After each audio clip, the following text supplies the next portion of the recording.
Hi, everybody. Hello, Facebook. We are here again today for day 2 of the Life on Track Coaching Agency Masterclass. I had a little bit of technical difficulty, but we are here now. And let me shut off my alarm because that will go off. And let me get everybody situated on the group. Okay, so if you haven't already, you guys, for the masterclass, join us here at the facebook.com/groups/Life on Track events, because it's going to be streamed there as well, probably longer than it is here.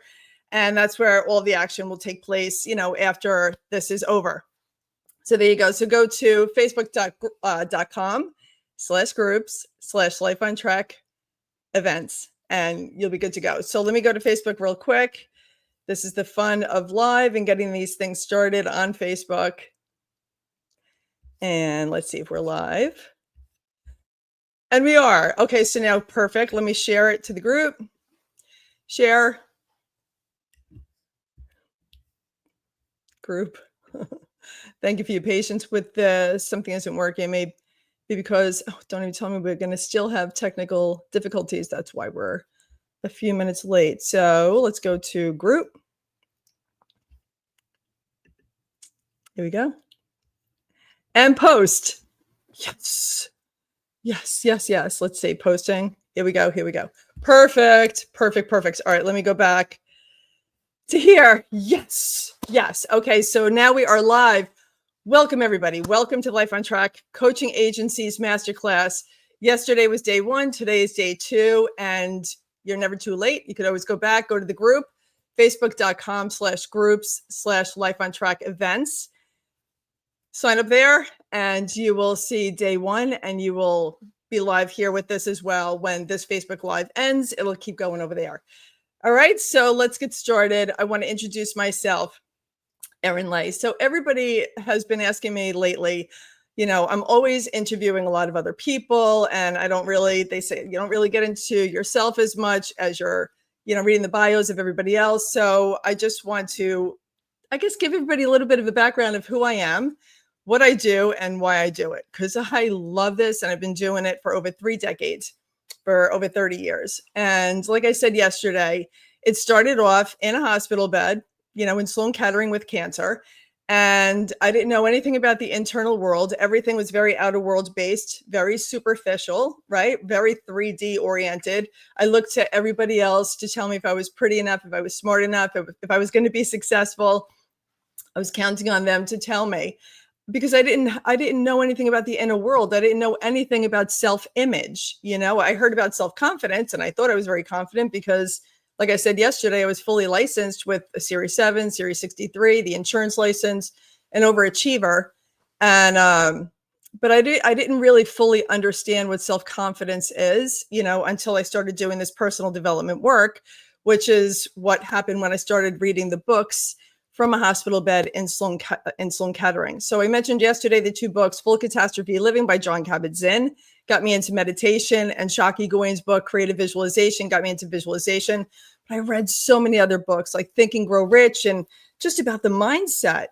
So that's where it all started. And when the movie The Secret came out in 2006, I was like, thank you, God. Now everybody's going to know what I've been doing since 1991, because I kept living every time the doctor said I'd die.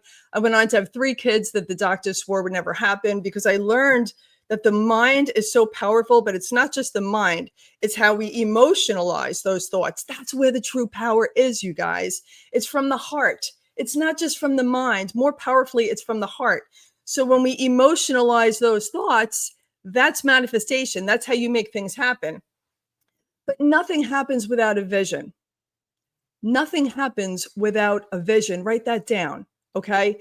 That's what I learned from the hospital bed with cancer, when the world was telling me I was going to die and never have kids, which if you die, you're not going to have kids anyway. But even when I kept living, they said I'd never have kids, and I love my doctors, and they did the best that they could, but they didn't know, and still don't. Many of them still don't know about what we're talking about today. And go back and listen to yesterday's recording, because it's there as well.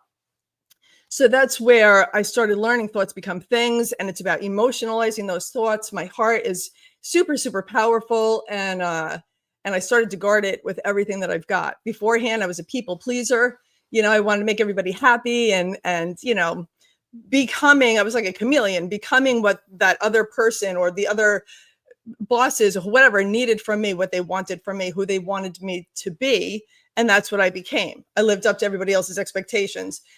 And with that diagnosis, it ended. It stopped, and thank God. So I wrote a book back in when I was pregnant with my first son, right? The pregnancy that they swore would never happen. I wanted to get all the ideas out of my head and get it down on paper. So I wrote a book called The Will to Live, right? The Will to Live, the Perks of Cancer Through the Eyes of a Survivor. And it was an incredible journey because I just wrote this book for young adults. My demographic was not represented. It was the elderly, and it was St. Jude's for the children, which is heartbreaking. But my demographic, young adults, was not represented. So I wrote that book literally just for local young women that were diagnosed with cancer, because you lose your hair. 1991, I still had the big 80s hair, right? So with that, I thought it was going to sell locally, or I was just going to hand it out. It sold around the world. I got a check in rupees, and that I still have. I didn't convert. It was more money to convert it than it was so I saved it because it meant a lot to me. And so anyway, I started getting emails from people all over the world about how that book changed their life because they read it before giving it to a loved one, men and women, before giving it to a loved one because they were going through a divorce or they were experiencing some shipwreck type situation. So that was that. And then I figured when I started having kids, I wanted children to understand this at a very young age. Okay. Like out of the womb, I wanted them to understand this.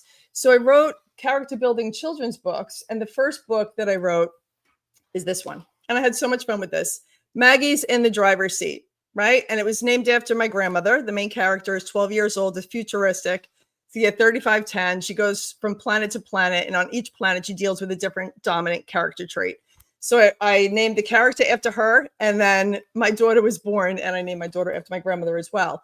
So the 6 short stories in this book, fully illustrated with, you see, like with all the, it's so good with the different character traits and how important character is. And that did well. So I did a Halloween book, Maggie Unmasks Planet Pumpkin, which is about taking the mask off. Okay.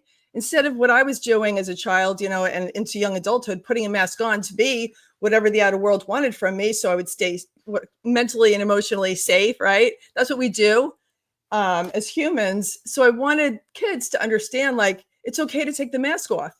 It's actually better to just be you, adult with self-esteem, individuality, and having the courage to be you. So those books came out, and actually the kids' books came out first. They came out in 2005 and 2006. And then The Will to Live came out in 2007. I started writing it when I was pregnant, but it was published in 2007.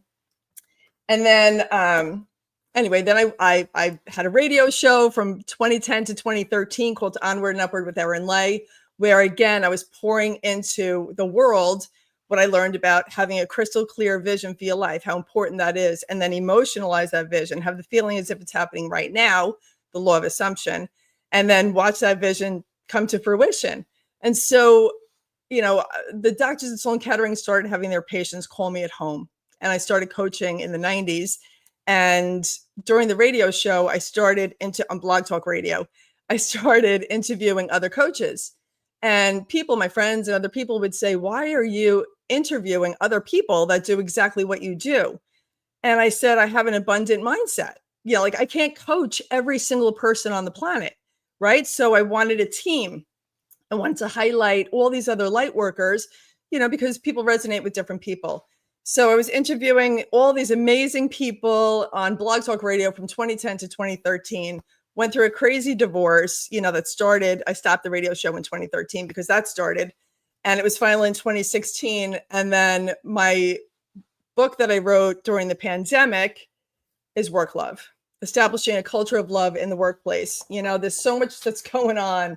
And we see it today with a lot of the stuff that's going on in the news, where if corporations, businesses could establish a culture of love, and it's very simple, respect, love and respect, compassion, very simple, the basics, the net bottom line of that company will grow exponentially.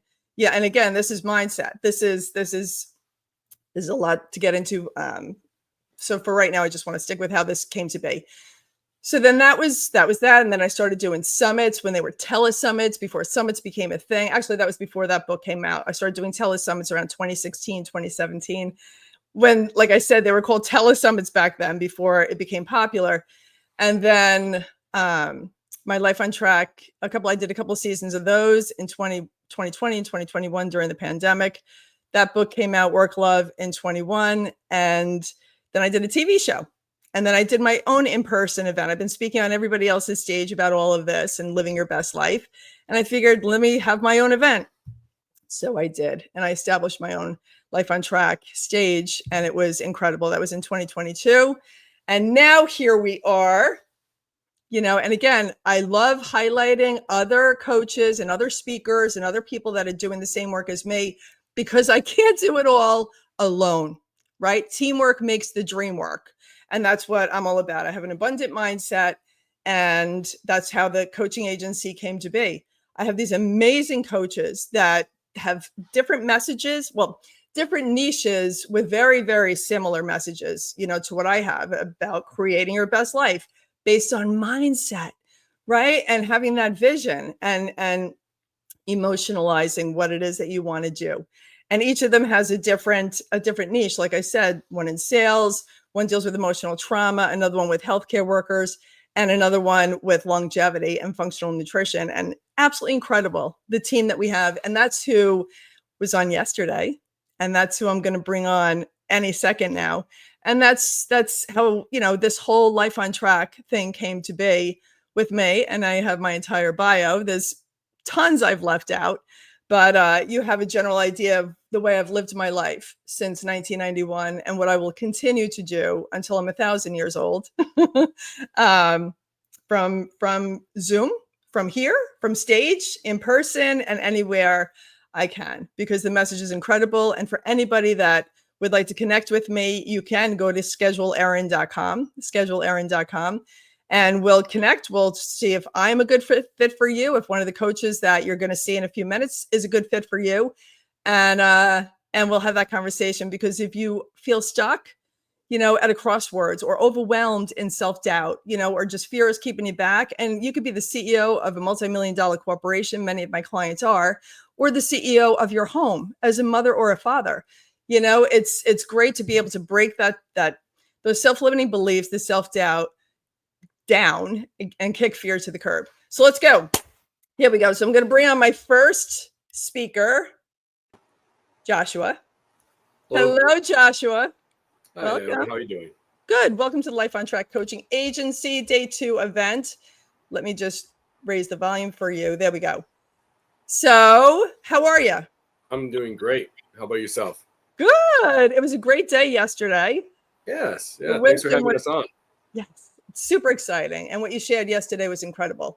And I look forward to really pouring into people today. And now we gave them a lot of content yesterday. And now I just want to give them the how-to.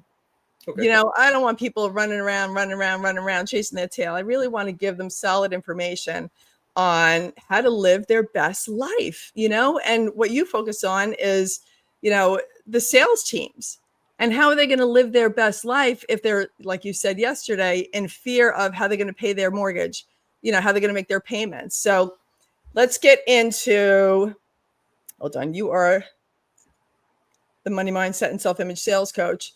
And the first question, so if someone is experiencing all of this, the self-limiting beliefs, the self-doubt, the fear, where do they start to turn that around? Like, where do they just say, halt, right? Just stop it all, clean slate. You got to start somewhere. Where can they start to just turn all of that around? Well, like you said, they need to stop. And what they need to stop is the noise, right? Yeah. They need to stop the noise, calm down, go to a place that's quiet, relax. I'm going to share a story with you that I've never shared with you before. I haven't shared this story in years. And I thought about it, and I thought it would be perfect to share with the audience today. When I was young, we would go surfing, and I went surfing in the middle of the night because who needs vision, right? We don't need to see what we're doing. And it was the waves were breaking really good. I ended up getting a wave that I dropped down into it. It was beautiful. Everything was perfect, lined up, went into the tube, got taken out by the lip, and down I went. Okay. Next thing you know, though, that was about 11 o'clock at night. They didn't find me until about 2 a.m. Okay. Washed up on shore. Oh now, God. what had happened, though, in between that point and when they found me with all these vehicles going up and down the shoreline, I almost drowned, right? So I'm down there underwater, and there's a point. I couldn't find my way up. I didn't know which way was up, which way was down. I was swimming in any direction I thought possible to save my life. And most people are living their life that way. They don't know where to go. And because there was no sunlight, I couldn't see where the top of the water was. In fact, I was swimming the wrong way. And I found that out because when I decided to relax, I started to float. So the first thing everyone needs to do is shut the noise, stop the noise, go to a quiet place, relax, and it will be revealed. And then decide, start going. So that's the first thing. Get to a quiet place, relax, shut out all the noise, the screaming children and the screaming bills and everything that's coming out to you, everything that's screaming at you, your boss, your spouse, your health, everything, and just get quiet because it does affect everything in your life, including your sales, including your health. It's not like you said yesterday, it's not just about money. I do believe that money affects everything, and a lot of people say money's not everything, and it's like, okay, well, there's a lot of things we can read about how, if money's not everything, then how come you go to work for 40, 50, 60 hours a week? I'll leave it right there, right? But money affects everything. So if all these things are coming at us, let's relax. Let's get to a quiet place. And then when the moment is revealed, decide, continue to go that way and not give up. Those are the three things I would say. Relax, decide, and persist. I love that. I love it. I love it. And listen, like for anybody watching, if you're stuck, and again, you could be the CEO of a multi-million-dollar corporation, a billion-dollar corporation, or a mom or a dad, the CEO of your family.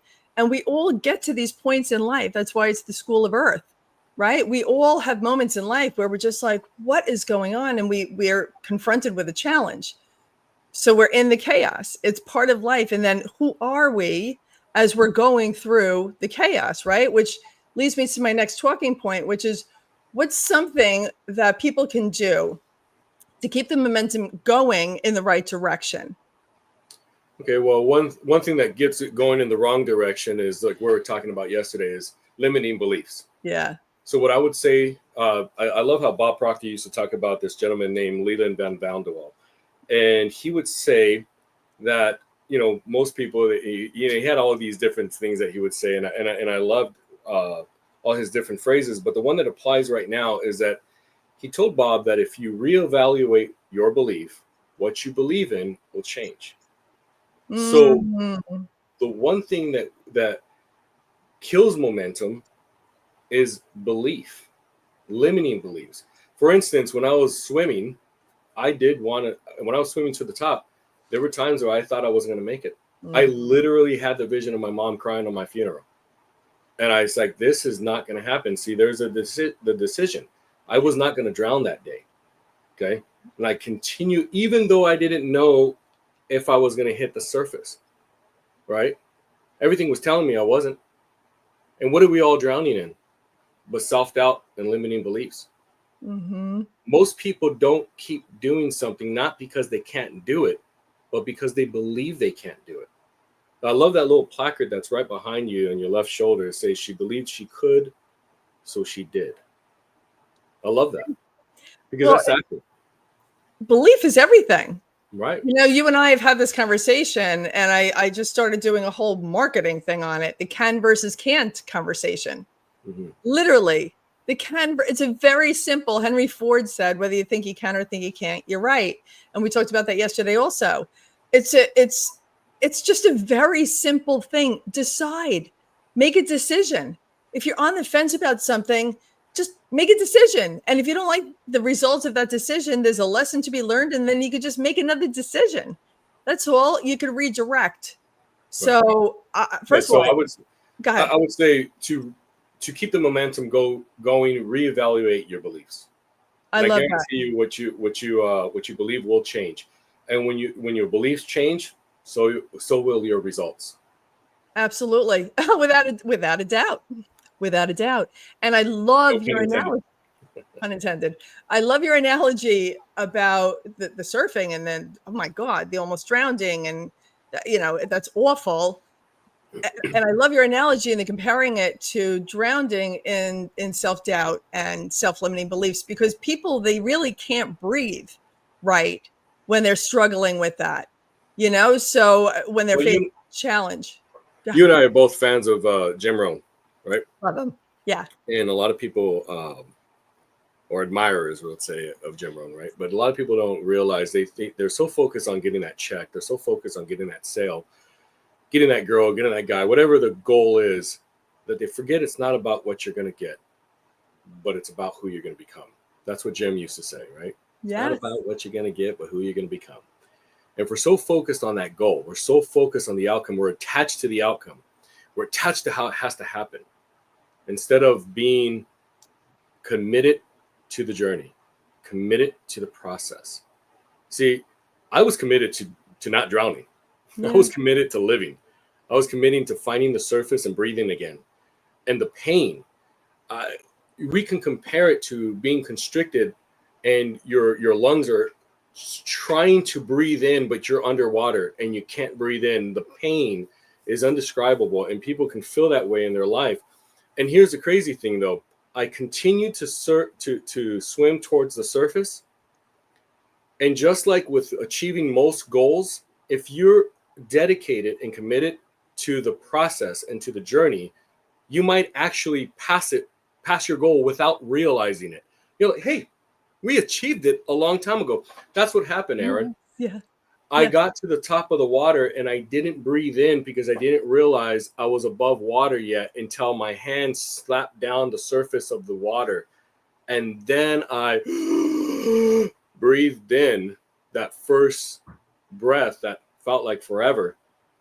And so if you commit yourself to this decision that you've made, you're going to get it. You're going to achieve it. Yeah.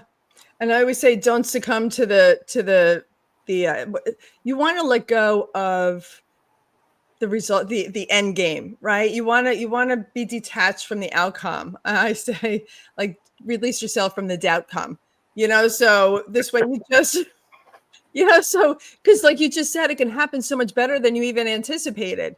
Faster. You hit your goal, and meanwhile, you're like, you've accomplished so much more than, you look back at what you wrote down with what you wanted to accomplish for your goals, and you're like, oh my God, I hit that last year. Right. And now I'm doing this, and this. And the last thing that I want to ask you also is this question for now, the number one suggestion for reframing how to look at a challenge, because the coaching that you're giving right now for people that are watching and taking notes is incredible. Yesterday we gave a lot of content, you guys, and today we're just trying to give you some coaching to implement what it is that we did. And Joshua, what you're doing is coaching and mentoring by sharing your experiences. And thank you for sharing that story with us. No, thank you. Thank you for having me on. So how to reframe challenges? Well, we want to look at it like the opportunities that they are. Problem-solving opportunities. There's this one story I loved to listen to when I was a kid about a farmer. And he had this land, and there was a rock, and a large area was taken up by this rock. And he would hit it with the blade and destroyed a lot of his mowers. And he was always fretting about going around it. He had this huge problem of what he perceived to be a large problem. And one day he decided, and see, there it is again, decision. One day he decided that he was going to pry that rock up, no matter what it took. And it said that, much to his surprise and his dismay, that rock was about 4 inches deep. It wasn't that big of a deal. Yeah. So now he saw this problem, this challenge that he's been facing for so long, and he saw it as an opportunity for another problem, the solution to another problem. Because his barn, he would have to jump up to get inside of it. So he made steps out of this rock. You got to remember, guys, everything is happening for you, not to you. We are not victims of our life. We are designers of it. So get out there, dream big, and design the life that you deserve. That's right. Be the architect of your own life, and some other people say it's your scripts, it's your story, like you can change it at any time. Absolutely. And like I said yesterday, a tree can only become a tree, but you are made in a way where you can cause anything to become, including yourself. You can change whatever you want to be, and you become whatever you want to become. That's how you're made. I love it. And look at the challenges, look at the obstacles as opportunities, like Joshua was saying, because I know personally for myself, I've grown tremendously through every challenge and every obstacle, and when I was going through it, and I'm sure, like when you were going through that with the ocean, and I know you personally also, and with the challenges faced, sometimes we think it's going to take us down. We go into that as a human part of the human element. Like, I'll speak for myself, the cancer, the divorce, different things, like you feel like, oh my God, I did a reel this morning about like getting out of, I always felt like, got to get out ahead of it. Got to get ahead of, get out ahead of it. Got to get out of, but I didn't take the time to feel the grief and the sadness, because I was so busy trying to get out ahead of it, that when I slowed down, and I actually just allowed myself to slow down and go through the process of what was happening for me. And I would say that I know this is happening for me. There's going to be a blessing on the other side of this. I don't know what it looks like yet, but I know there's going to be a blessing. Like I would say it until I believed it, until I felt it. And there was always blessings, multiple, insane, like crazy blessings on the other side of all of these obstacles that I've experienced. So thank you. Thank you, Joshua. Go ahead. I'll leave you with one last thought. I said it yesterday that we want to be a product. We have the choice. We want to be a product. We're going to be a product of our environment, or we're going to be the producers of our environment. We want our environment to be a product of us. Go out there, you guys, anybody listening to is perfectly capable of doing this. But we want to make sure that we don't let our environment control us 100%. It does. It has a little bit of play on you, and that's okay. But that's where you sit down. You've got to remember, I was deep in water. We sat down, I relaxed, and I realized up was where I floated. So even though your environment might have you in a certain place, your, whatever, friends and family, whatever the case is, work, just relax, get to that quiet place, let yourself float, decide to go in that direction to the top, and keep going, persist, do not give up. And you are the producer of your environment. Go out there and get it. I love it. I love it. Thank you so much. Thank you, Joshua. Thank you for being here today. We're going to see it at the end for closing thoughts also. Oh, what do you have for the audience, for everybody watching? I know yesterday we mentioned it, but I want you to mention it for anybody who was not here yesterday as well. Yeah, we're going to do a free consultation, 30-minute consultation with me, coaching call. Go ahead and reach out to the Life on Track. And if I resonated with you, you just go ahead and let them know, and we'll see where we can be a good fit. We'll go from there. That's fabulous. So everybody go to coaches@lifeontrackcoaching.com. That's coaches@lifeontrackcoaching.com. Put Joshua's name in the subject line, and I'll make sure that you guys connect. All right. So thank you, Joshua. And I will see you on the end. All right. Sounds great. Thank you. Bye. Okay. Quickly before I bring Shalene up, one of my favorite things, I talked about it yesterday also, is I talked about the thermometer and the thermostat, right, that we have in the house. So we turn the thermostat to, like, let's say 70 for the heat, for the AC, whatever it is that you want to turn it to. And then the house has to acclimate. The house has to acclimate to that temperature. Let's say 70. The house goes from 80 or it goes from 50 and it acclimates to 70. So with regard to the way we are as human beings, we're electromagnetic beings. We put out with thoughts, with electricity, and then we attract back to us magnetically what we, the people, place, and things to make that happen. So we're electromagnetic beings. So if we set our thoughts to something minuscule, we hold ourselves back. We don't really believe that we can do something so audacious, so amazing, so we set our thermostat lower than what we really want it to be. So we stay a little cold, or we stay a little too hot. We stay uncomfortable. Hear what I'm saying? We stay uncomfortable, where you can adjust your thermostat, the way you're thinking and the way you're feeling. And then all of a sudden, you're going to see the world open up to you, because that's the way it works, you guys. I've been doing this since 1991. I've been teaching it since 1991 in the treatment rooms, in the waiting rooms, at Sloan. And ever since then, you heard what I said in the beginning, all over the place and to other people. This is the way it works. So set your thermometer to whatever it is that you want to do. And if you think it's too big, it's not, it's not big enough. Just reach for the stars. The sky is just the beginning. Really, the sky is just the beginning. And because I promise you, when you're utilizing your thoughts to work for you, and you're emotionalizing those thoughts in an amazing way, like, yes, I can. Start practicing that. Yes, I can. I can have amazing relationships. I could, have amazing health and wealth and happiness. You can. So then let the world acclimate to that, because the world's going to acclimate to you one way or the other. If you're thinking that you can't do something, the world will acclimate to that, and you will receive the people, place, and things that will keep you stuck. So start to allow the world to acclimate to much better experiences for you. That's what I want for you. That's what everybody in this masterclass, all of the coaches want for you. All right. So let me bring Shalene on.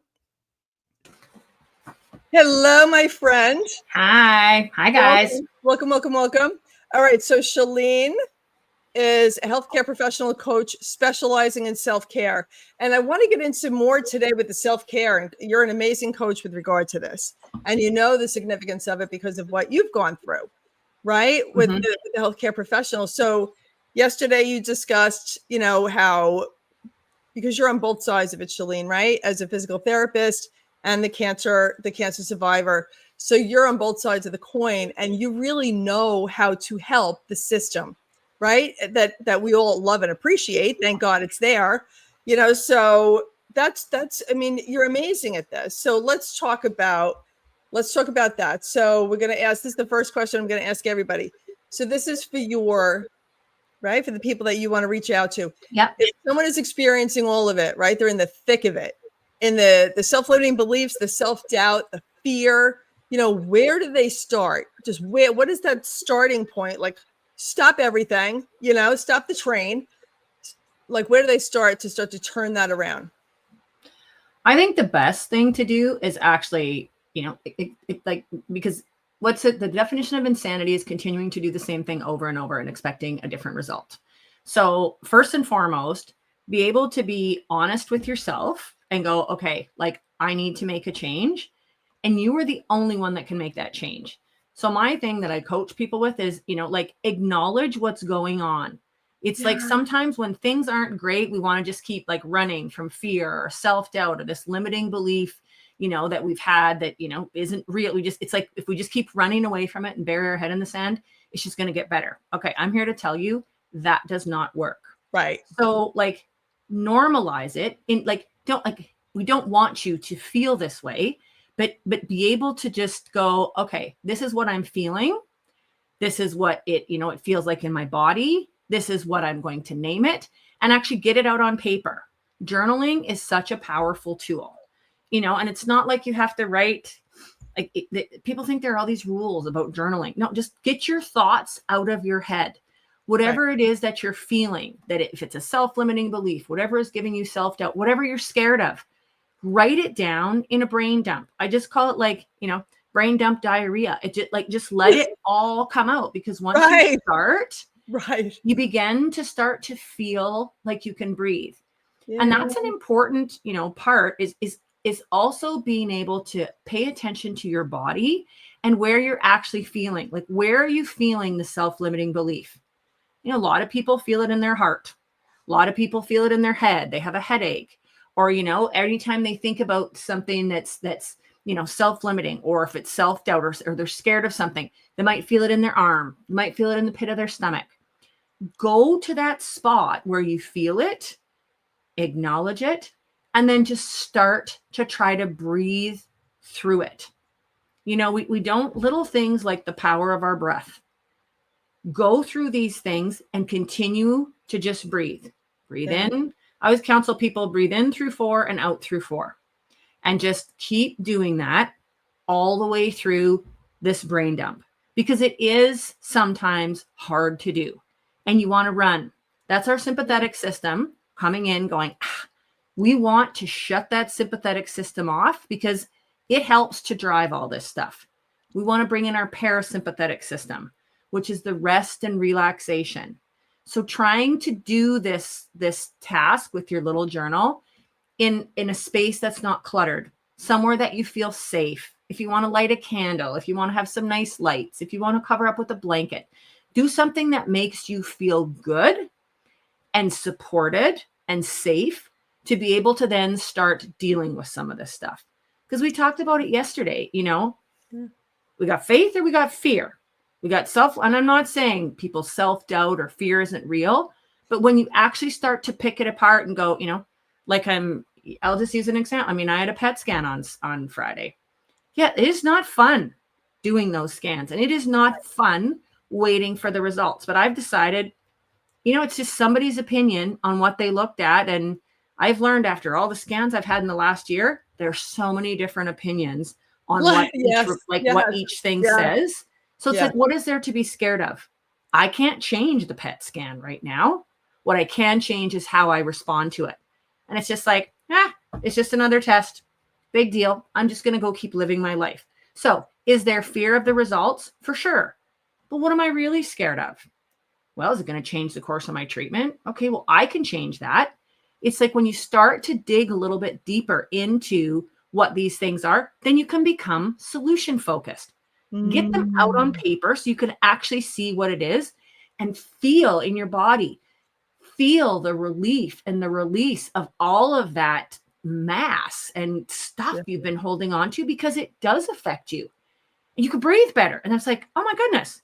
Then take each one of those and see if you can find any common root cause. Was it because of what somebody said to you? Was it because, you didn't feel you had enough money? Whatever it is there something that you can attribute any of those things as a common denominator? Because a lot of times it might just be one thing, and then it just festers as our brain just kind of, oh my God, it can't be good. It can't be good. It can't be good. And I don't know why we never go, well, but it can be good. So then you break it down. Right. Okay, well, that's not so bad.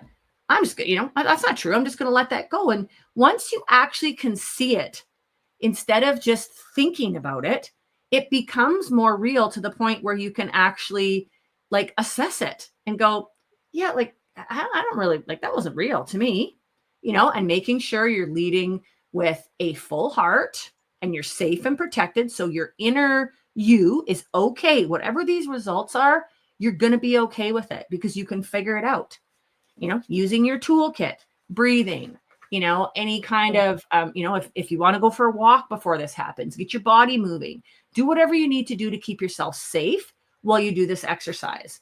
And then, what's the self-talk people are giving themselves after they've looked at this?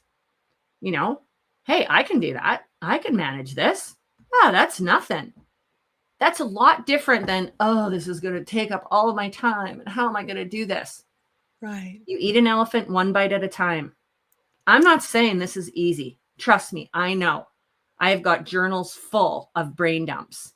But once you get that out and you manage one thing, then all of a sudden it's like it erases 10 other things and then 10 other things. And all of a sudden you're like, wow, it was actually only one thing that was really bothering me. And that's not true. So then how do we reframe that?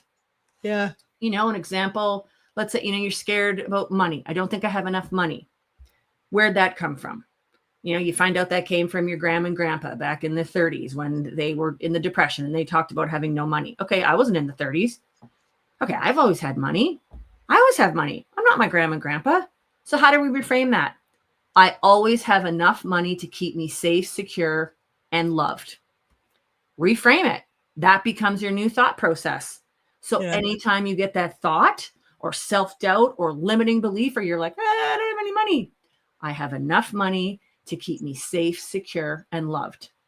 That becomes your new belief. So like, it's honestly, and like in the healthcare world, like we're not taught any of this in school. We're taught how to take care of people. We're not, it's very, I still don't think they talk about it. I know. I got a daughter that's in med school or just finished med school, one that's finished nursing, and a son that's in physio school. And I've asked them, like, do you guys, is there any classes or anything that talks about how to care for you to better care for your patient? None from any of them. I've spoken with my doctors also and agreed. That's why they need to reach out to you. It's just not a thing. So like you, I've kind of shared, well, have you ever thought of just on your coffee break, instead of going and scrolling on your phone, why don't you just go sit in the corner and do 10 deep breaths, 4 in, 4 out, and shut your eyes and keep your feet on the floor? Why would I do that? Because it's going to help to get you to a better place. And some people listen. I mean, my daughter that's in the surgical resident now, she's right into energy and feeling, and she carries a crystal in her pocket and has become much more spiritual. She, and I'm going to brag a little bit, a mom. She has you as a mom. Yeah. That, when I got my diagnosis, it was devastating for all of us, mostly for her, because I think she was, trained in this whole, well, your diagnosis. And she wrote a paper that she actually won. It got published because she wrote it. It was called A Perspective from Both Sides of the Bed. I got my diagnosis the same day that she matched for her residency. The same day my partner had a stroke. So let me tell you, that was not a good day.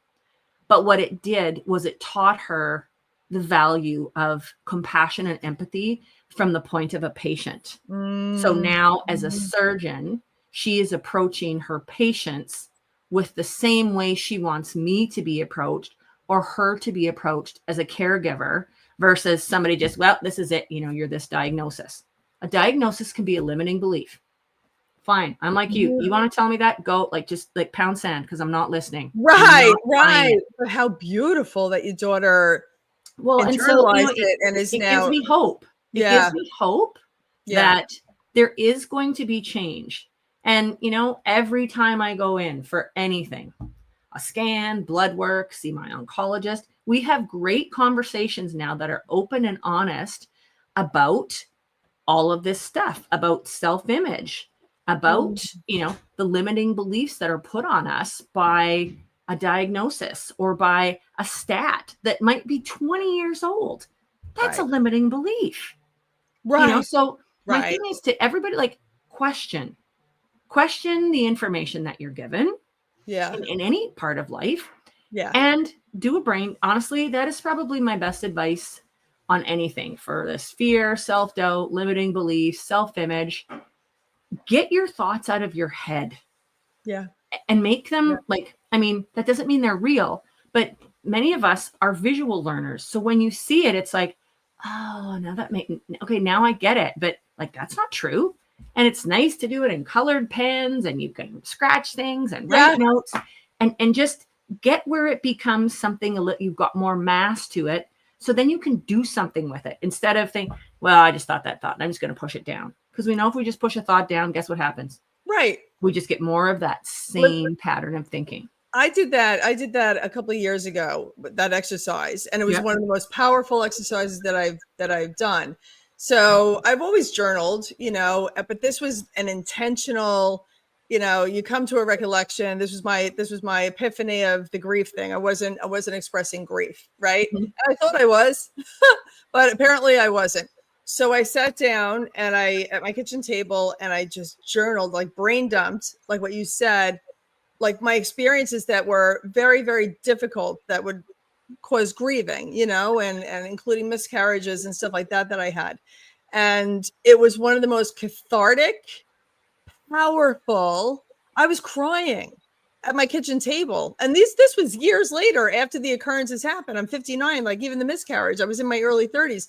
you know, like, but all these years later, crying at my kitchen table, the whole psychology, you guys, pen to paper. There's a whole, because kinesiology, there's vision, there's so many different things going into when you're writing pen to paper. So it was so cathartic. And at the end of it, and I allowed myself to cry, you know, which people that know me know that that's not usual, you know, like but I allowed myself to cry, which I do a lot more now than I used to, because I used to do anger instead of grief. So I was like, oh, I'm going to take care of this, you know, like sell on my own and da-da-da.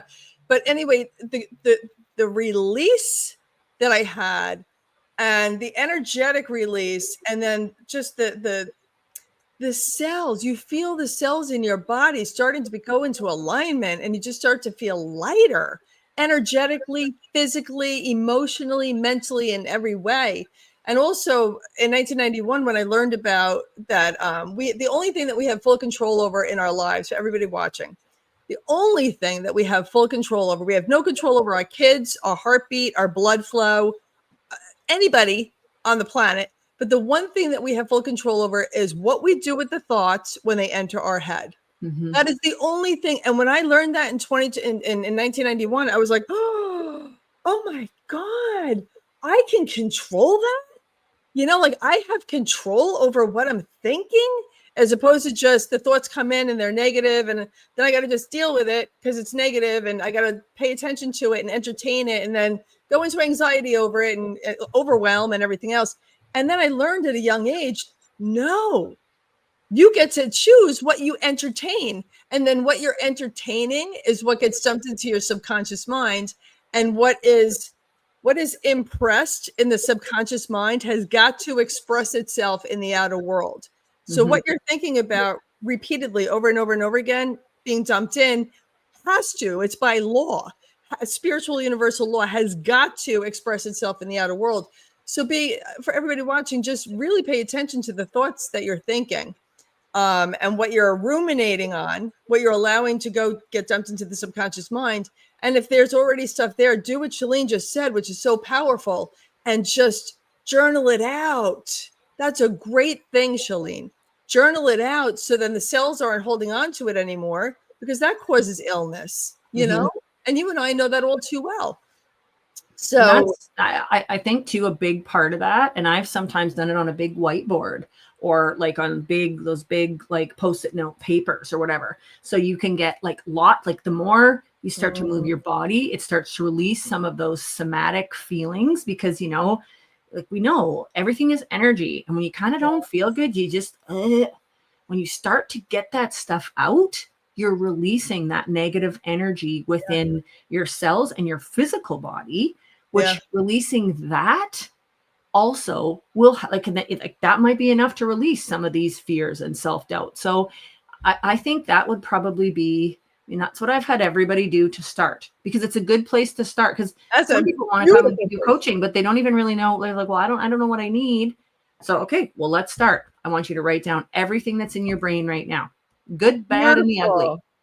Beautiful way to start. And then let's talk about what's one thing someone can do to keep the momentum going, right? To keep it going. Now that it's all journaled down, they got it out, the energy is getting redirected in a much better way. What can they do? It's one thing that they can do to keep that momentum going in the right direction, so they don't fall back into the habit, because that's all it is, you guys, a habit. Fall back into the habit of going into the negative thoughts and entertaining those again. So kind of like we'd said about the example with the money, you know, like pick a statement or a goal of like what you want to be true, even if you're not there. You know, if you want to make $100,000 a month and you're making $5,000 right now, I am earning $100,000 monthly. Write it on a card, write it on a little card, write it on your mirror. Take some of those positive affirmation statements that you've reframed from the self-doubt, the fear, the limiting belief, and write them out. You can write them out every day. You can say them. I say my affirmation probably 100 times a day. And it's not at any one specific time. First one I get up in the morning, before I go to bed at night for sure, because that gets embedded into your subconscious. The first one is at the first 17 seconds of the morning. And writing it out, the kinesthetic benefit of writing it out helps to also embed it into your subconscious. So do that dump, find what's bothering you, and then reframe it into what it is that you want, what you want to create, how you want your life to be. And then that becomes your positive affirmation statement or your reframe statement. And then you repeat that, 100 times a day if you want to. Fabulous. And you hook up with me as a coach and I can help you move farther. That's right. That's right. That's right. And Nikola Tesla had the 3-6-9 method. Yep.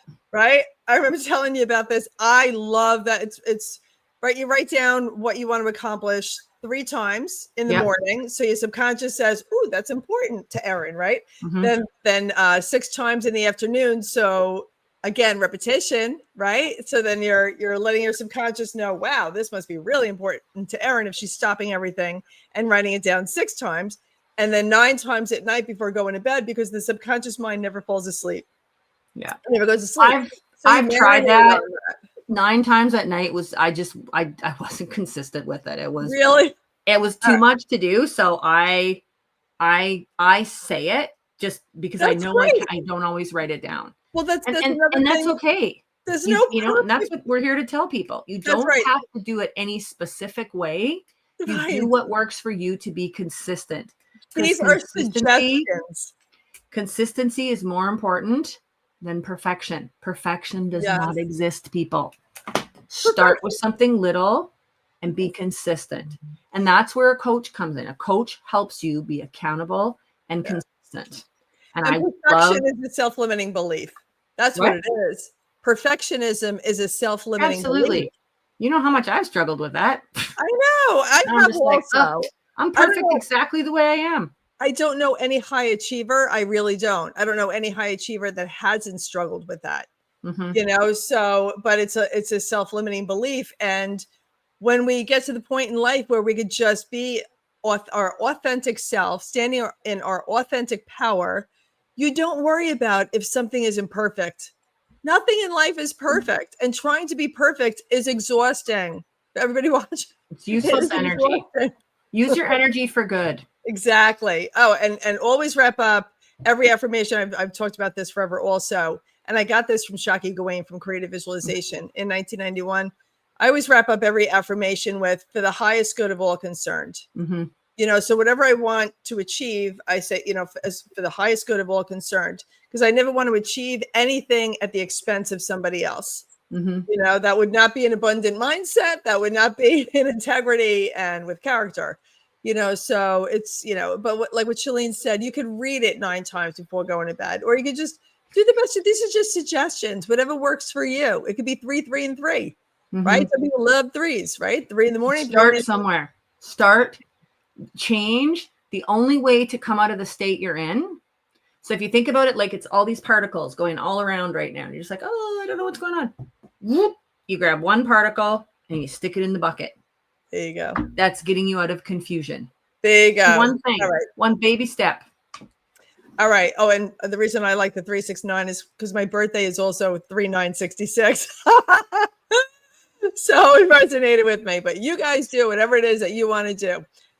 All right. This is quickly, if you can. Yep. One suggestion for reframing how to look at a challenge. Just one tweak with regard to, like, let's say the healthcare workers or anybody watching, anybody listening. What's one thing, suggestion for reframing how to look at a challenge? Well, one of the things I think that makes a challenge easier to look at is when you focus on the things that you've already succeeded in.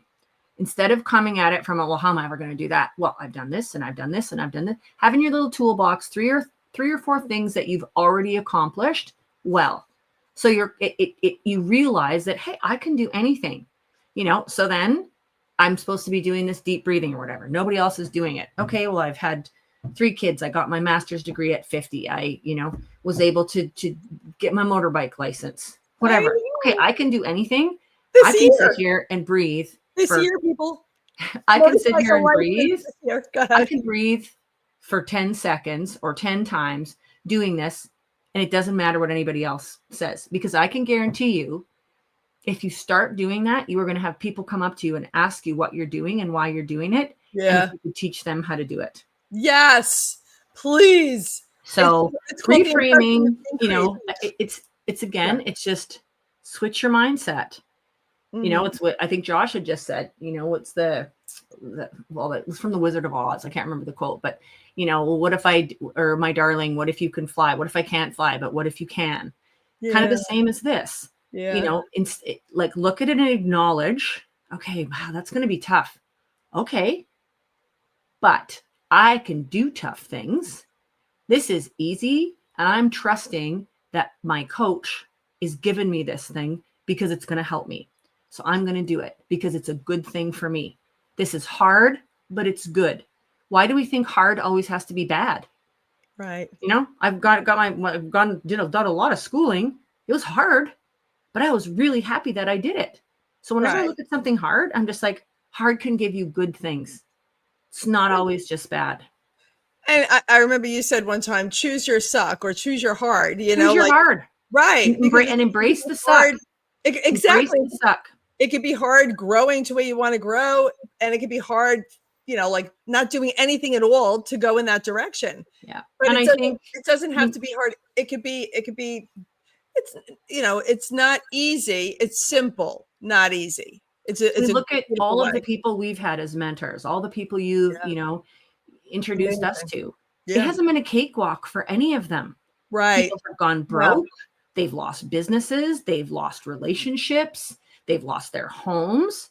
So this whole idea that just because somebody makes it, it doesn't mean that it was easy. Right. My whole, you know, and this might be, but I've said, like, if it's worth it, you'll do it. Yeah. So find out in something that's hard. Okay, why do you want to do that? I want to do this because I want to feel better. It's no different than stopping eating sugar. I gave up sugar, dairy, just about everything that's really good to eat. And I loved to eat. I gave up alcohol. I gave up coffee. Like, oh, I loved my coffee. And it was because it was like, okay, which hard do I want to pick? Do I want to pick the hard that helps a tumor grow in my body? Or do I want to pick the hard of not eating this stuff so I can live a healthier life with a better environment for the cancer to die in? Okay, that's the one I picked and it's working. Right. Was it easy? No. But do I feel a lot better? I had no idea how much better I would feel. So you don't know what these challenges are going to bring you. Like, and they're happening for you. Joshua talked about that. Stuff doesn't happen to you. It happens for you. So when you have a challenge, know that, you know, the universe, a higher power has brought you this challenge to teach you something. Yeah. It's not to make you fail. And even if you fail, it doesn't matter because you tried and you're going to learn something from that. So you try to do the deep breathing. You can only deep breathe 3 in and 3 out. Good. You did the deep breathing and you feel better. So reframe it to a way that you know that hard is easy. Doesn't have to be hard. Perfect. And how can people get in touch with you, you know, to reach out to you? What is your free gift? So my free gift is a 30-minute complimentary coaching call with me, which I would love to connect with anyone that feels like they've resonated with me. What you see is what you get. And I also have prepared 3 worksheets, one for like kind of some tips and some exercises on handling fear, self-doubt, and limiting beliefs, which is kind of what we've been talking about all weekend. So it gives people a little bit of a roadmap to start and just start reflecting. So it's almost like a little journal prompt. I thought that would be, because I find those things really useful for myself. So I thought that would be a great little gift to share with people. It's awesome. It's awesome, Shalene. Thank you so much. And everybody go to coaches@lifeontrackcoaching.com and put Shalene in the subject line. And I'll make sure that you guys connect. That's coaches@lifeontrackcoaching.com. I did not have the banner in there today for whatever reason, but you'll be able to write it down. Coaches@lifeontrackcoaching.com. Put Shalene in the subject line to connect with her. Yes, we'll have so much fun. Yay. All right. I will see you at the end for closing thoughts. Thank you so much for sharing all your wisdom. Hi, guys. Thanks, Erin. Take care. Bye. Bye. Okay, everybody. And next we're going to bring up Andy. Let me just say really quickly, Shalene made so many great points and so much amazing coaching. And one of the things came to mind for me when she was speaking was the impression of increase, right? So the impression of increase is just always leaving somebody else better off for having spent a little bit of time with you, right? And it's very simple to do. It's just, you can just wish somebody well, wish them a happy day, and, have a great day, or smile at somebody as you're walking past them. Just something so simple. The impression of increase. All right, I'm going to bring Andy on. Hello. Hey, Erin. Hello, Andy. All right, Andy is our functional nutrition and longevity coach. And yesterday we went through everybody's bio. So everybody go back to day 1 and listen to the lengthier bio for Andy and for all the coaches here today. You're amazing, my friend. Absolutely amazing. So thank you for being here with us again today. We're going to talk about how people can live longer, but not just live longer with vitality, which Correct. is so important. You want to have the energy and be able to do the things that you want to do. So let's see. Okay, so the first question, Andy. If someone is experiencing all of it, they're in the thick of it, right? They got the self-limiting beliefs, they got the self-doubt, they have the fear. And listen, post-pandemic, and with everything going on, in the world today, with all the toxins in the air and the food, I say it all the time when you and I talk, all the toxins, in the soil and the water and everything else. So what is a starting point? What can they do to just stop the noise, stop the insanity that's going on in our heads, right? Because there's so much stuff, especially with media, just drilling all of this, making it worse, right? With the fear and everything else. What can they do to just start? That's all people need for right now, literally, is just start, turn it around. Yeah, it was great. I've been listening to Josh. I was listening to Charlene. I was like, man, they're giving all the wisdom. There's not a whole lot left to share. Lisa's going to have a heart, heart to follow all of us. But, when it comes to self-limiting beliefs, I really believe, are those beliefs yours, or is they someone giving you those beliefs? Right? Because I think a lot of the self-limiting beliefs, like, for me or anyone suffering any type of health problems, even starting health problems, you're being told what to expect. What's it going to look like 5 years from now, right? How's life going to be? And you start believing them, and then you start making it true. Oh, you're going to start gaining weight. Your blood pressure is going to start going up, right? And then it's like, well, the professionals are telling me that, then it's got to be what I expect, and what you expect, you're going to get, right? Yeah. So, first off, when it comes down to the self-limiting beliefs, is it beliefs that you believe in, or is it someone that's giving you those beliefs, right? Because like a lot of people, they said they're self-limiting beliefs. So I'm limiting myself. Listen, no, these thoughts aren't actually yours. Right. So, which, from birth to 8, we take on the beliefs of our parents, of our teachers, our extended family, the neighbors, friends, people. We're just an open funnel for the subconscious mind. Everything gets jumped into that. And, your area is functional nutrition and longevity health.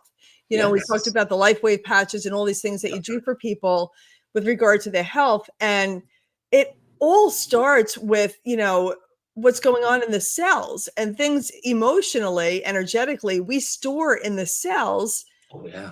All of the garbage that is dumped into the subconscious mind, and we don't even know it's there, Andy, right? So if we don't know it's there, but our results are showing that it's there, and we need to work on it, because if we're getting the same results over and over and over again, and we're not trying something different, like Shalene said, that's the definition of insanity. But what can people do regarding their health to do something just a little different starting today? As opposed to just doing the fast food takeout that everybody, the media would have you believing is so great for your family. You could just make a phone call, and in 30 seconds, you could do this and go pick it up. And, what can they do differently just starting today with regard to their health and wellness?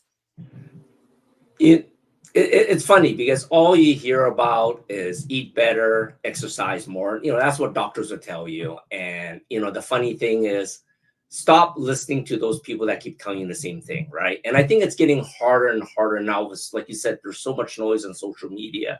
You got doctor this, doctor that, right? But you know what you really want to start doing is maybe find someone that resonates with you that had a similar journey and they actually turned it around.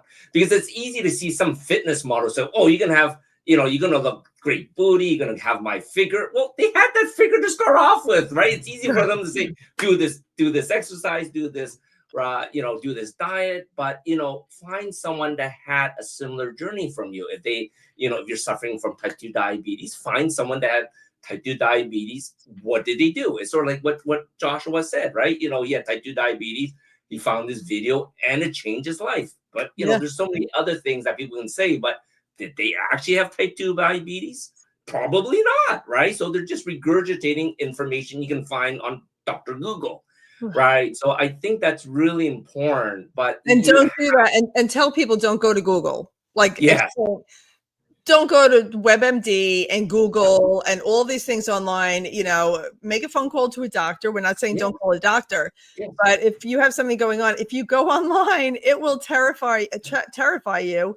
And again, what we're thinking about, and when repeatedly, will get dumped in. And so that's the last thing in the world. You want to reach out to somebody like Andy, who knows the body. You know, he's my go-to guy, Andy, with regard to the LifeWave patches, which is biohacking. Right. So I really think that's something that they could do also to start to turn everything around. Oh, yeah. You know, the second thing I was going to say is find something that's going to help your body start activating the innate healing. Right. And like I said, you know, food is a nutrition that's important. Right. But like you said, with everything in our food, air, water now, it's getting really, really hard. So just trying to eat better isn't good enough. Right. So you really have to start finding ways that resonate with you to restart your body's natural way for the detox pathways, for the ways to start regenerating its master cells, the stem cells, right? These are things that your body's designed to do, but it declines over time. And like I said, for some of us that had chronic trauma, you had cancer, right? People have car accidents, right? You know, maybe you suffer chronic loss from a loved one, because like emotions is a chronic, you know, stress too. These things will, you know, hurt you at a cellular level, like you said, right? So what are we going to do to charge back up the mitochondria of the cells? What are we going to start doing to detox all these toxic things, regardless of it's, you know, chemicals, pesticides, even thoughts? Like, how are we going to charge these cells back and get them lively again? And that's why I really love the LifeWave patches, phototherapy. It's all natural. It's all, you know, non-transdermal. There's no drugs involved. There's no side effects. It's just really getting your body's way to just activate its own innate, you know, innate healing process. Which is incredible. And it really is. The body is designed to heal itself.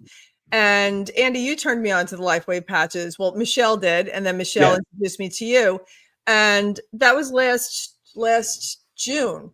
And I was dizzy and I didn't know what was going on. I was speaking on stage with Mark Victor Hansen and Sharon Lecter and friends of mine, you know, and it was just, you know, I flew to Phoenix. I couldn't even walk through JFK because I'm like, why is this happening?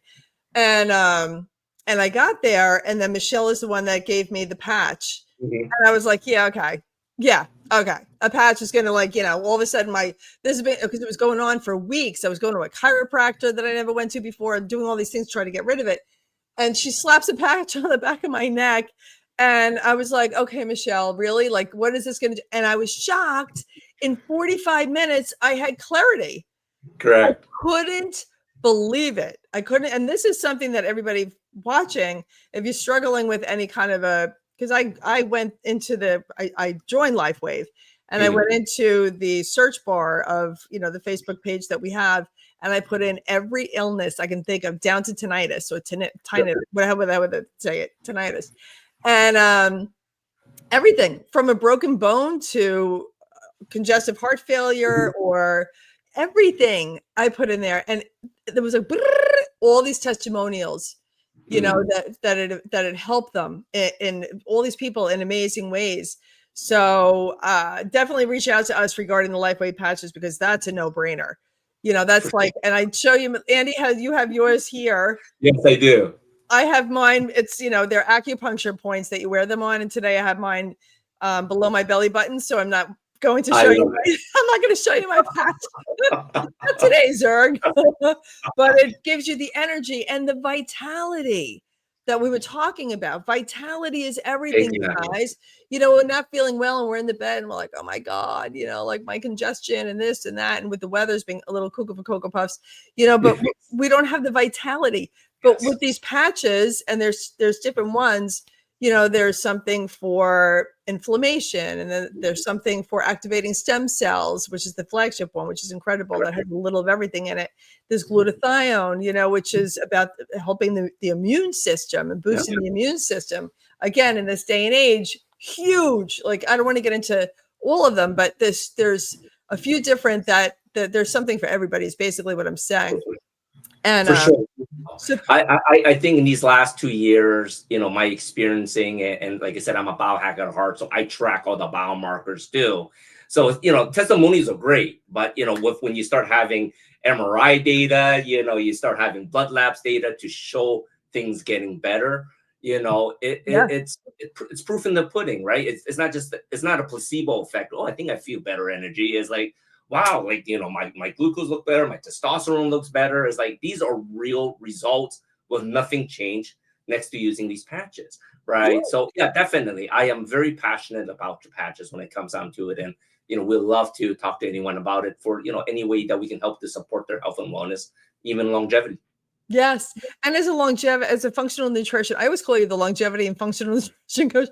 As the functional nutrition and longevity coach, you have the patches. That's part of what you do. Yes.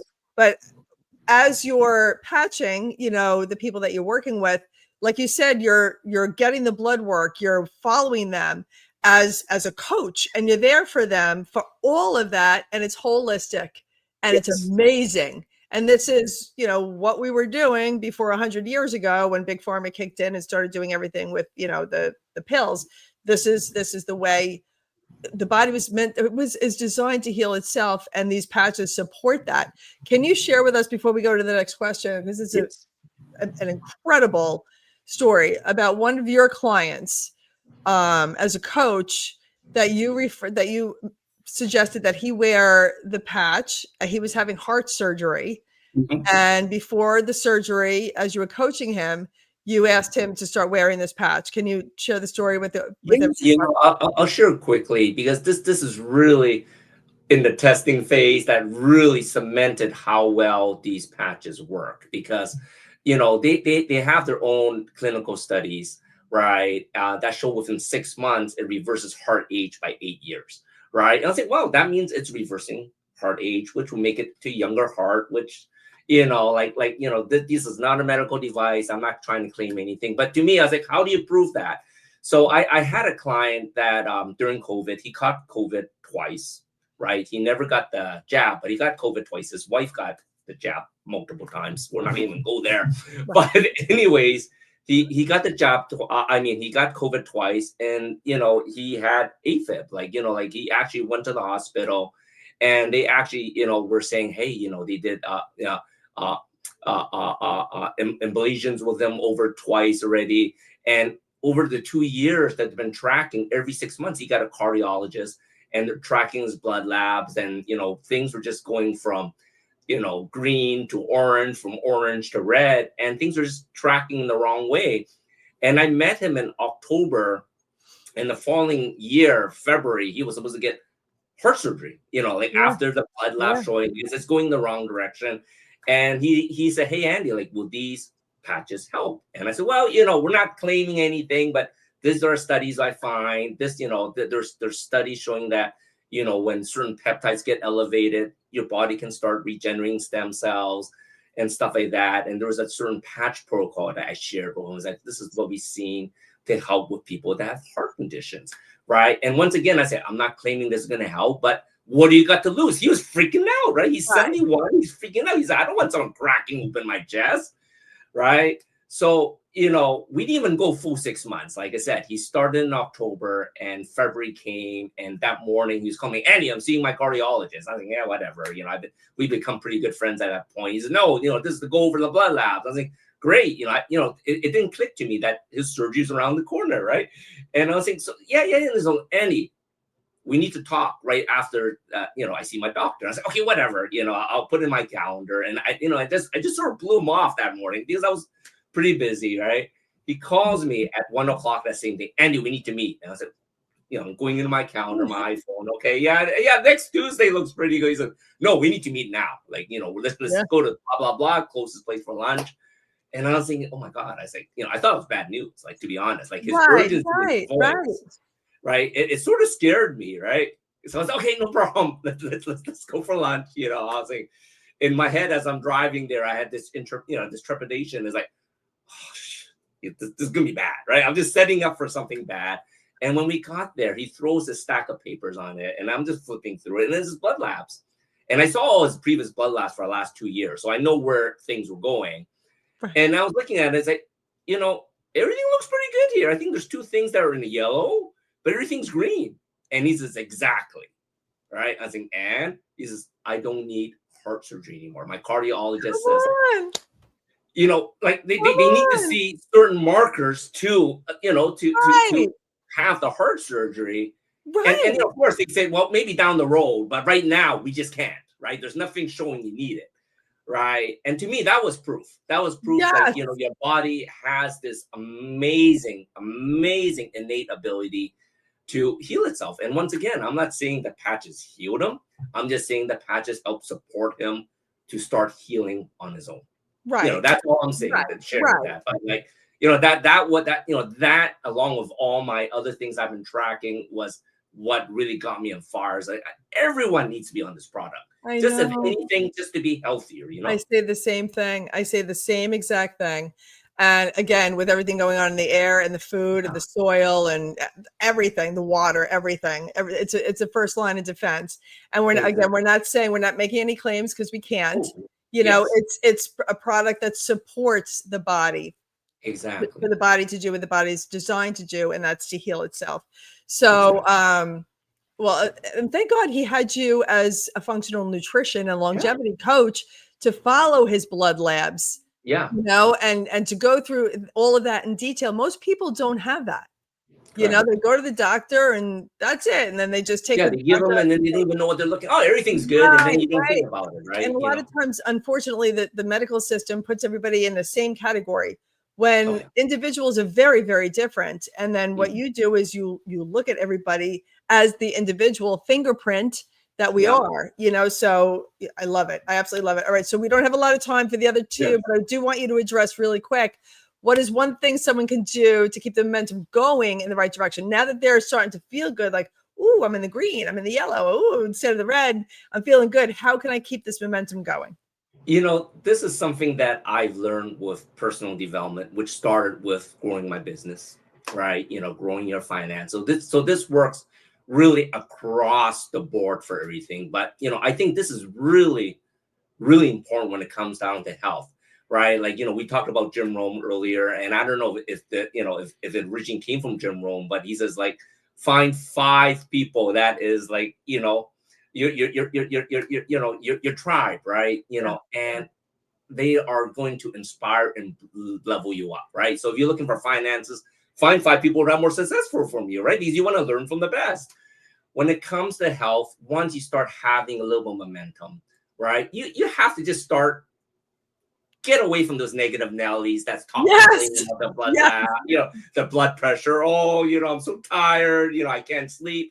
You stop hanging around those people, right? Start finding some other people that are going in the same direction you, that are up-leveling their health, see what they're doing. And you don't have to do everything they do, right? But the point is, you want to be around people where you want to be in that momentum, in that direction. And in health, that is so important, right? If you go into the gym at first, you can't even run on a treadmill, then that's fine, right? Go on a step-up class, something easy, but start hanging out with them and you'll start getting better energy. And then the momentum just keep building on. And as you're learning more things with health, it's like, oh, that's easy to do. I can do that, and that's really where it is, right? You want to be going with the people that's trending in the direction you want to, rather than always going in the doom and gloom. I love this. I love this. And with Shalene and I, when I was 25 with the cancer, Shalene with, Mhm. you know, with having gone through this past year with it. And we focused on excellent health. We Yeah. didn't focus on the disease. We focused on excellent health, visualizing the white Mhm. light going through the body, excellent Yeah. health, you know, and you know, that's the way life is. And if you're going to surround yourself with people that are, like you said, negative, and they actually asked me at Sloan Kettering when I was a kid, I was, you know, at 25 when I was there, to counsel like in the groups and I knew that was going to be way too much energy for me. You know, I could do like a few at a time that I opted for and then was able to go because I could feel people's energy, you know. So if I signed on to something to go into the room at that time and absorb like all of what they're going through, it would have been way too much. And this is where boundaries are so huge. Also, boundaries for everybody watching, you got to have boundaries, you know, for yourself, for the people around you, for your financials in every area of your life, you know. Your nutritional boundaries. Are you eating junk all the time, or do you have good boundaries around that? You know, so let's get to the last one really, really quick. Number one suggestion for reframing how to look at a challenge. Like for you, it would be like the physical challenge.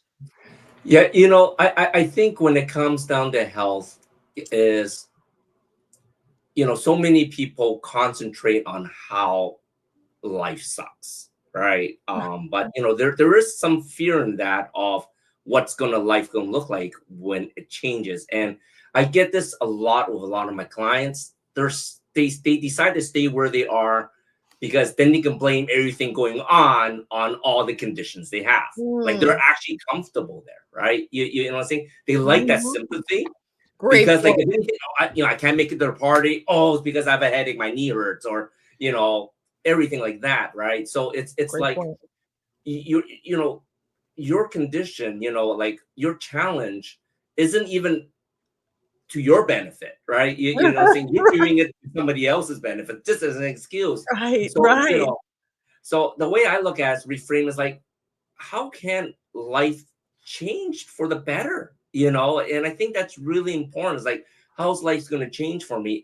And for me, it's like when I had that aha moment, and I think everyone has that aha moment, regardless of which, you know, which area in life that we're talking about, because this is the millionaire mindset. We got so many levels here, but we all have that aha moment. It's like, damn, this sucks, right? I'm done, right? Like, you know, what's around this corner, right? Because the way I look at it is, you know, I'm a car guy. Everyone knows that. And, you know, most cars, you can either go forward or go backwards, right? And the problem is everyone's life is sliding backwards because if you're not doing anything for growth, you're in reverse all the time. Totally. If you're not Right? growing, you're decaying without a doubt. Exactly, right? So Yeah. growth is so important. So it's like shift it into drive, shift into first gear and get your life going. And then things will start opening up on what can be better. And, you know, focus on what can be better rather than focusing on the things that's bad and, you know, what's keeping your life there, if that makes sense. Totally. And I love what you just said. And I love your cars behind you with the Bugatti and everything else that you have going on. I love it. I love it. I love living fast and furious, man. We should be always going forward, That's get the growth, right. you know? That's right. Right. So, Love it. Go into heaven on two wheels. Right. exactly. Oh, well, thank you, Andy. And I'm going to see you in a few minutes also for the closing Thank you so thoughts. much. I'm going to bring Lisa up next. So thank you. Oh, no, your free gift. Your gift. Andy? Andy? Andy? Hello? Hello, hello? We're back. I don't know what happened there. We both lost each other there. Oh, there we go. There we go. Okay. So there you go. That's for the live, the live thing that goes on. I'm like, is it my technology again? Oh, I go, no, we got to get Lisa up here. Your free gift. So your free gift? Yeah, so I would love to give a 30-minute free consult for everyone to get a better idea where the health is right now. And, you know, if you got any of your labs, I would love to just go over quickly, you know, where there might be some issues where your doctors are telling you everything's cool, everything's normal, because I can tell you no one is normal. Right. And for the first 10 people that reach out to me, I will give them a signed copy of my longevity is a new L word. You know, this is just basically quick tips of everything that I have learned and done in the last 13 years So this is just like quick, simple tips to give you a tip, you know, your toes wet. And, you know, if you want to learn more, then reach out to me and let's work on this together. I love it. I love it. Thank you so much, Andy. Thank you. I will see you in a few minutes again for the closing thoughts, but thank you for sharing your wisdom. You're the best. Thank you, Erin. I'll see you in a few. All right, let's see. And we're going to bring up Lisa. Just incredible wisdom, you guys. Absolutely incredible. There's so much that we can do for ourselves, you know, that most people don't even realize. There's so, when you go within and you deep breathe and you go within and you check in with your higher self, your intuition, you know, and ask yourself, like, you know, what do I need? Do I need to focus a little bit more on my physical well-being? Do I need to focus more on our emotional well-being, or, you know, my financial well-being, or in my intellectual well-being, meaning like learning different things, reading books and all that kind of fun stuff. So it's important. So we're going to bring up Lisa now. Speaking of all of that, so excited. Here we go. Lisa. Hi. Hello. Welcome to the Life on Track Coaching Agency Masterclass. And I'm so excited that you're here. I am excited to be here. You are our emotional intelligence coach specializing in trauma.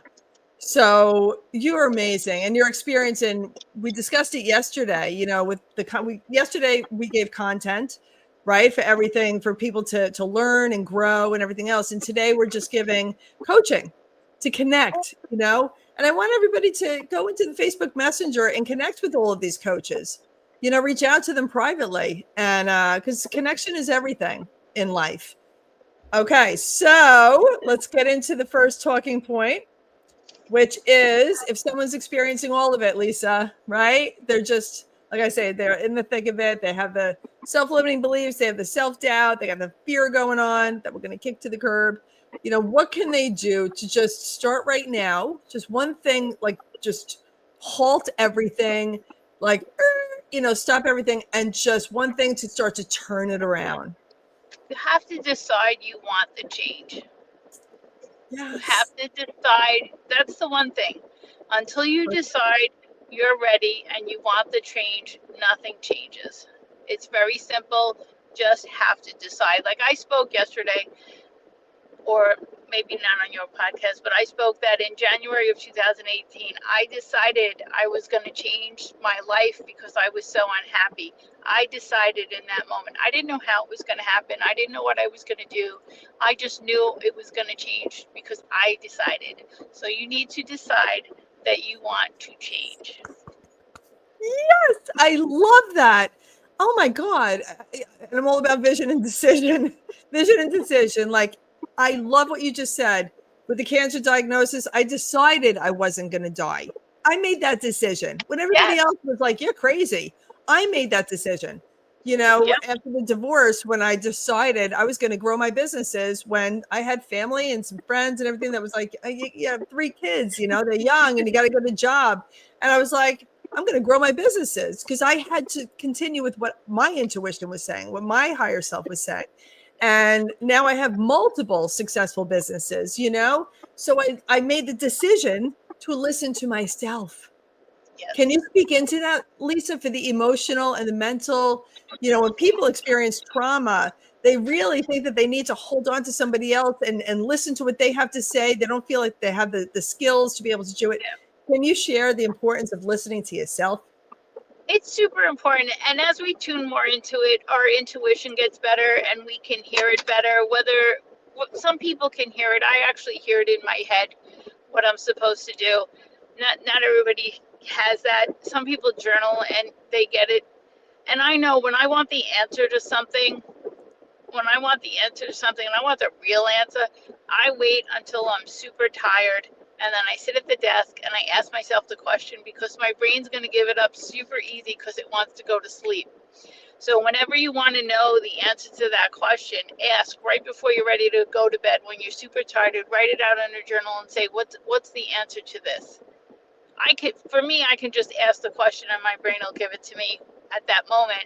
And some people, they don't have that skill, so they can journal it out, because I can assure you that your brain, when it's tired, wants to go to bed and will simply give it up.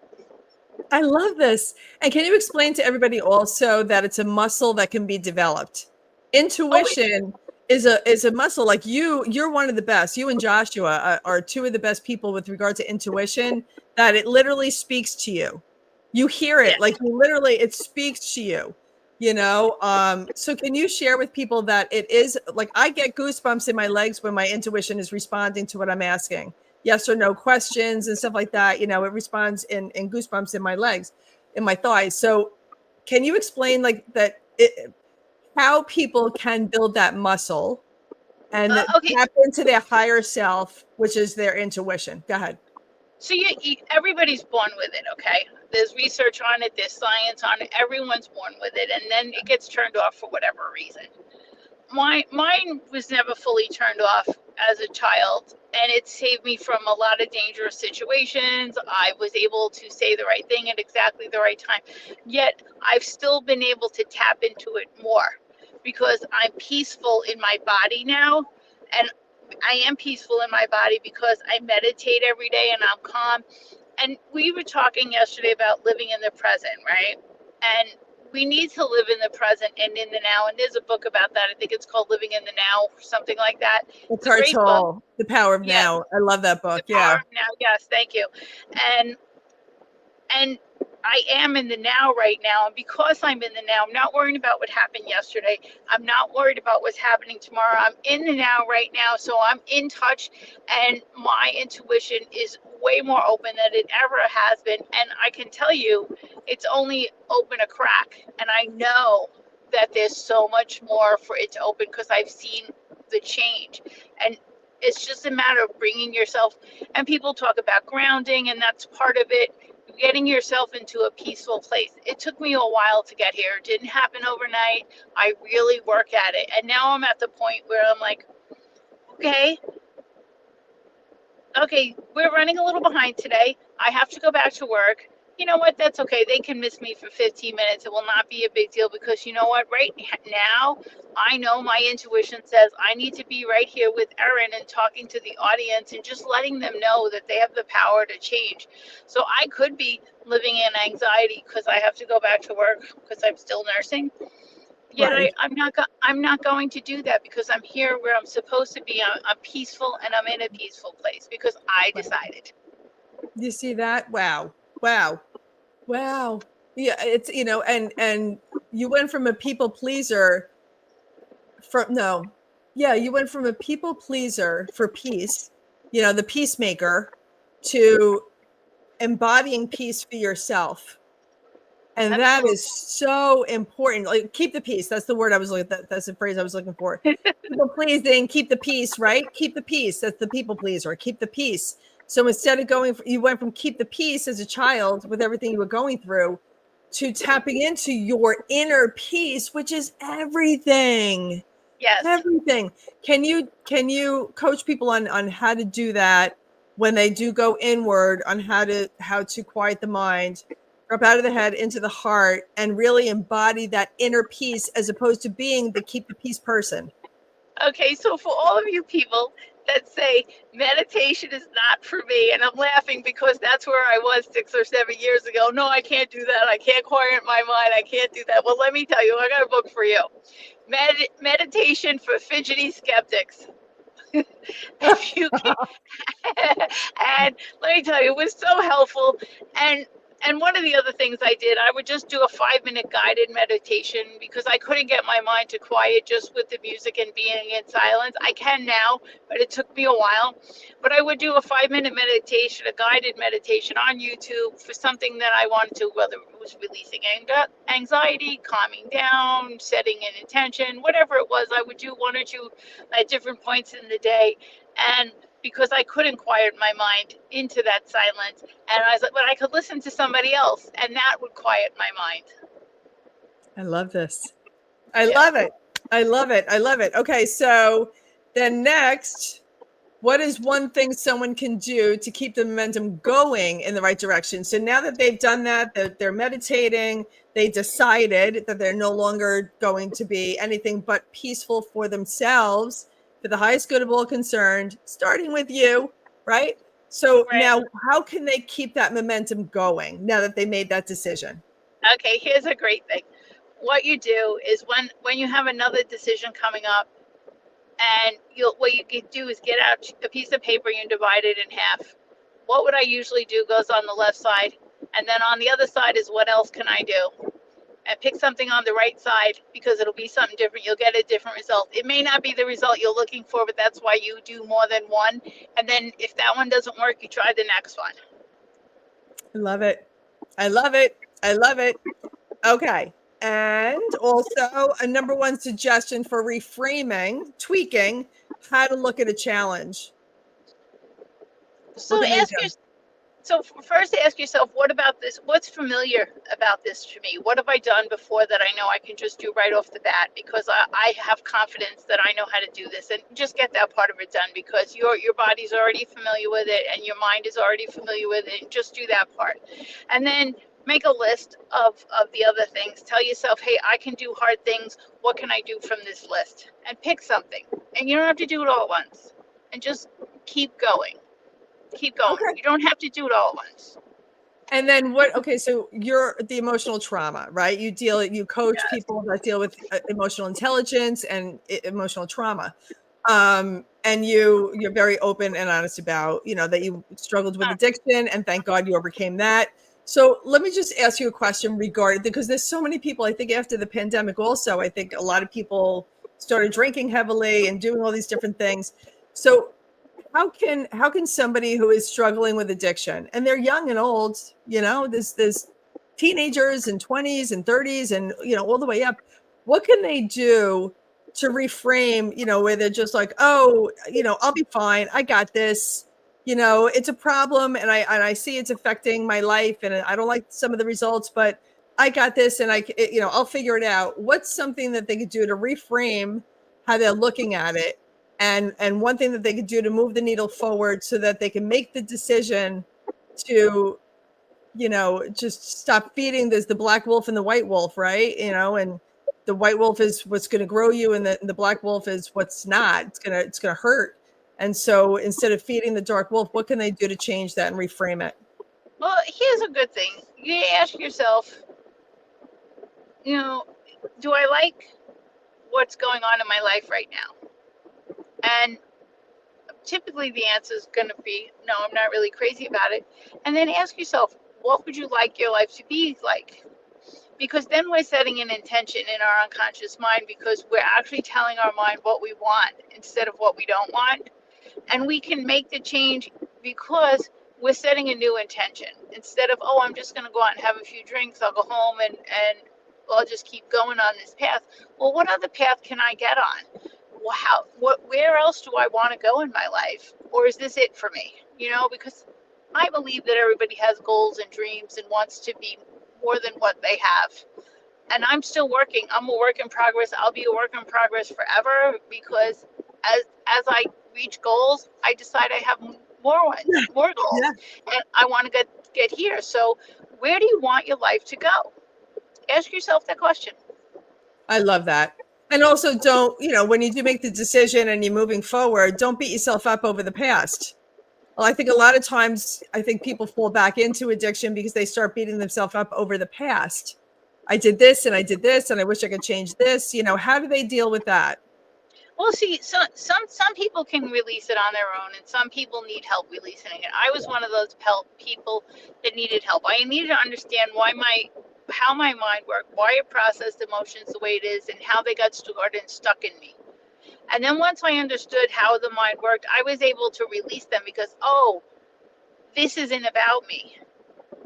This is not about me. This is a reflection of the beliefs of the person that gave them to me, because I knew them as a child. And it's not about me, it's about them. So what do I want my life to look like? And let's aim for that. And some people need help and need to be guided through it. So everybody is different. Whether you can do it yourself, that's the way to go. And if you would like help, I would love to help you. And I suggest going for the help, because, I was doing a Facebook Live yesterday or the day before, and I was talking about, when I was after the divorce, and I'm growing and I'm building and and I'm doing it all on my own. I'm so proud. I'm doing it myself, and like I can do this, and I'm self this and self that, and like, and it was exhausting, and it was like it wasn't fun. There was nothing fun about it. And when I started co-creating with other people, life got to be fun.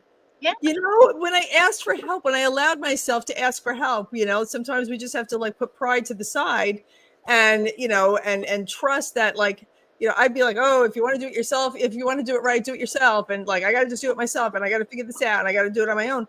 When I dropped all of those stories and those were self-limiting beliefs, when I dropped all of that nonsense, life opened up.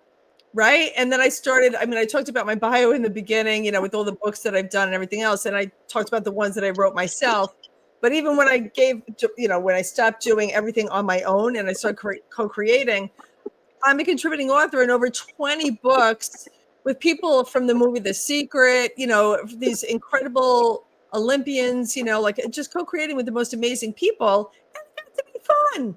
And then I met you. And I was traveling across the country and doing book signings and all these different things. My whole world opened up when I stopped saying, I got this. I could do this, like by myself, because teamwork makes the dream work. And I truly, truly believe that. So, absolutely. And your free gift? So my free gift is I would love to have a call with you to help you and get you started on your way. Ask me anything about any of your trauma and how to let it go. I'm happy to do that. And it's bookwithlisanow.com, and you can make an appointment. That'd be awesome. I love it. Say it again. Book with Lisa. Bookwithlisanow.com. Bookwithlisanow.com. Bookwithlisanow.com. And I don't have the banner for whatever reason. I guess I deleted it. The banner for the email, if you want to email, coaches@lifeontrackcoaching.com. You can put Lisa in the subject line. And, I'll make sure that you guys connected as well, because Lisa is absolutely incredible. You're also, you're certified in hypnotherapy. So you do so many different things. You're incredibly talented and gifted. And I'm blessed to have you, as all of you guys, from the agency as my coaches, for the agency. You guys are absolutely incredible. So let's bring them all up. Okay. Let's bring us all up. Here you go. All right, you guys. I was just saying it's a blessing to have all of you as coaches in our Life on Track coaching agency. You're all incredibly skilled. You have incredible wisdom and life experience. Anybody can coach. Doesn't make them a good coach or a great coach. Like you guys have the experience and you coach from your life experience. And that's incredible. Absolutely incredible. So I hear noise. I don't know where the noise is coming from. Sounds like wind. Oh, strange. Okay. All right. So Weird. Yeah, I hear it too. I'm not sure where that's coming It from. almost sounds like a rock concert somewhere. right. Can each of, all right. So Lisa, can you mute yourself for a second? Not you, Joshua. You mute it. Mute yourself for a second. You mute it. Okay, not you. Andy. Okay, Andy. The noise is coming from you, Andy. All right. I think it's my AC kicking in because it's so darn hot in Texas. I can't stop it. I'm sorry. All good. All right. So we're going to ask you for your closing thought first, and then just mute. Okay. Perfect. Andy. I love it. So my closing thought is stop letting others define your limits, embrace your unknown, and always be moving forward. I love it. Thank you. And Shalene? Mine would be embrace imperfection, because we are all imperfect. Embrace imperfection and be the leader for your own life. Make the change you want to see. I love it. And Joshua? Well, Shalene and I are on the same frequency right there, because my thought is be the change you need to see. Mm-hmm. That is the thought. When I was in the water that night, that belief didn't save me because I believed I was going to drown, but persistence saved me. It was something that Bob Proctor always said that your belief will create the fact according to what you're persisting on, right? So be the change you need to see. That's what I would say. I love it. I love it. And Lisa? It's okay to ask for help, and it's time for you to start asking. We're here for you. Mhm. I love that. I love it. Okay, and I suggest that everybody enrolls themselves and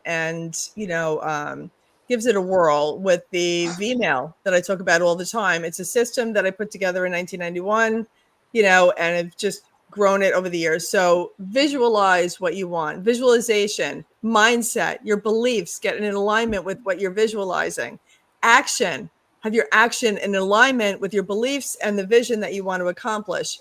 Right? Energy, show up to the world with the right energy that's in alignment with all of it.